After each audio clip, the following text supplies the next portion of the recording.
Hola, ¿cómo estás? Ah, sí. No la nación de Geechee es la isla Puerto Rico.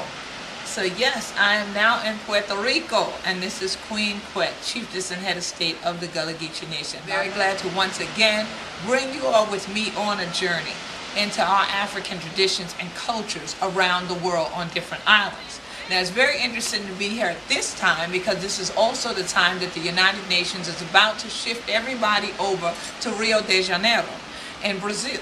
And so that this way, when they get to Rio, they're focusing on what's called the Rio Plus 20, about sustainability and the environment. So we're going to be checking out some things here in Puerto Rico to see just how sustainable it is. Already a very different atmosphere than being at home on St. Helena Island. But, you know, an island girl is an island girl wherever she goes. So, glad you're joining me. So glad that Hannah chilling the deal with me one more again. On this show, Gullah Geechee TV Nayshun Nyews. And Hannah to know if Hannah to deal with me, Hannah going to know that this show, the what going on.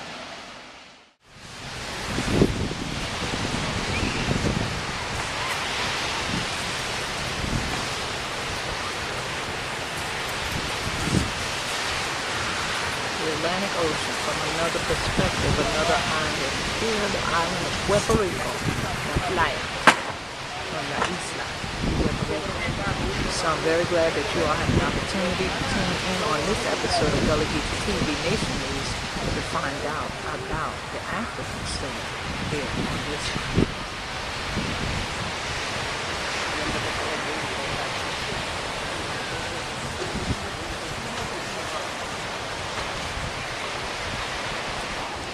¿Cómo estás? How Hannah to do? This is the Queen Quet coming to Hannah from this island of Puerto Rico. That many of Hannah children did call Puerto Rico. Now plenty of time when Hannah did go Puerto Rico, like in the Gullah Geechee Nation, Hannah didn't say they got anything for you.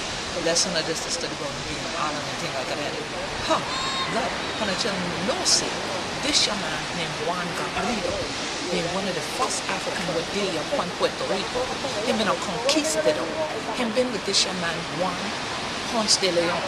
Hannah children were there in Florida and we go to Geechee Nation, get it there plenty of time in it. Ponce de Leon Drive, Ponce de Leon Bishop, Ponce de Leon get it. So now, when plenty of Hannah children there in St. Augustine, Hannah to see this your Ponce de Leon. Well, Hannah should know, so the same people been kind of all through this your part. The Spanish conquistadors, the Spanish conquerors, the one who been a tribe and enslaved the people right up. Well, now in 1509, this your man be coming in. But then, after he get you, they've been coming in for farmer to go. Now, Hannah children will make sure that all of Hannah will get it this year can stand. So I want you to hear me and hear me clearly. Now here is this African man. In fact, he was an African prince from West Africa who came over with Juan Ponce de Leon. Juan Gabriel then was working with gold mine here in Puerto Rico. Now, I know many of you said, wow, I never knew Puerto Rico had gold, because they actually expended all of it within about a 60-year period of time. So from 1509 up until roughly into the 1560s, they continued to extract, and then they eventually had no more gold here to extract. But that did not stop them from then entering into extracting black gold, because what they decided to do was get an edict that would allow the bringing in of African people to be enslaved here, to work in some things that we're very familiar with. Sugar cane, cotton, all right? But these were some of the first things that they started to harvest here, was ginger, actually, and sugar, and gold. Later on came tobacco and cotton and other things after, again, the gold had been expended. So just like in many other areas like New Orleans or the Deep South and Mississippi, you had many of our people enslaved here on this island to work in these as their cash crops, but also bringing in African people to work with it. Interesting that an African man would be part of the origination point of all of this. But there was also an African man who was from Angola who was part of the uprisings that would later take place here as well. Now, interestingly enough, all these Africans that were brought in over time ended up settling areas here on the island of Puerto Rico. And guess what one of those areas' names is? Carolina. Yes, Carolina. One of the areas that has still to this day one of the largest populations of people of African descent here in Puerto Rico. Now, so many of the children with their home and things like that, in Benosi, we have something to do with this in Puerto Rico. Now, understand okay then. So then we're to travel other recipes and things like that. Let's skip over all the rest of the island and things like that. We're going to be surprised for knowing what are they young, what are they home, what are they from the same thing, from the same group. And as Hona knows say, we always say, Hona must take care of you for hear the tree. So this journey here to Puerto Rico is very critical. This is the 20th year that we celebrate the declaration of the people belonging to linguistic, ethnic, and religious minorities. So it's interesting that right after the International Year of People of African Descent, that this would be the year for that. Because when we start to talk about linguistic minorities, by no means are Spanish-speaking people a linguistic minority, but we don't want any. Okay then. So now imagine the languages of the African people that they spoke when they first arrived here. But they went through the same thing under the Spanish that our people went through under the British. They wanted them to now be part of the church as a part of the English church, the Spanish churches. They then wanted you to change your language, not speak your tongue, not your native tongue, but now speak that of the conqueror. So in this case, Spain, and in our case, England. All right. So then our languages switch, but people still code switch here. So you have people that speak both languages all the time, and then you also had the indigenous people that many have read about, the Taino. But the Taino were the ones who were fighting back because this was their original land, and many of the Africans also joined with them here to fight and formed maroon colonies in the mountainous regions here in Puerto Rico, the same way in Jamaica.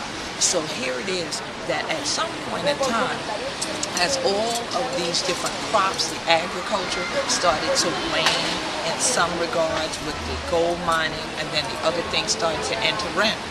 Here it was that they wanted more people to remain enslaved now in the cotton industry, and in the tobacco industry, and in the sugar industry. But they weren't going to try to, again, enslave any of the local people because they kept fighting back the Taínos. So what they ended up doing was having a Spanish edict that actually went out that then allowed people to come in from Santo Domingo and from Jamaica who were African people, but who were considered free people, to then live here and then help control the masses, to help then fight for the border of Puerto Rico with the forts and the garrisons. Sound familiar? Yes. Gracia Real de Santa Teresa de Mose and Fort Mose in the Gullah Geechee Nation's outskirts, and St. Augustine. Again, there is that same historic connection. Well, guess what else there's a historic connection to? They also had what were eventually called the Negro codes, the black codes here as well. Now I'm going to leave a little bit of homework for you to do, because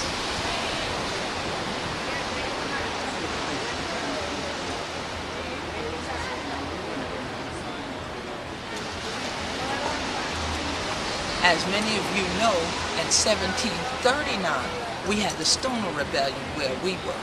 And so in 1740, we got what they call the black codes.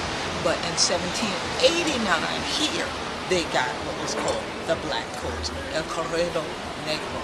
And so we want you to do a little homework and look into those codes here for this island. But even more than that, I want you to do some connecting. Get with your other Spanish brothers and sisters, especially the Boricua, the Puerto Rican people, and connect with them and learn more about their lifestyle, their culture, their traditions, their island. Just like you want people to come to us and yet if we who we be down here and things like that. And one of the know we be Gullah Geechee anointed people. The black gold ain't never be stopped shining from around the world. So we're so glad that we had this your chance. But take one on this journey with me. This your island, Puerto Rico, here, Puerto Rico. So that one can yeti about this year. because Hana know that this year the work wine on.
La cultura africana y indígenas aquí en Saikawi.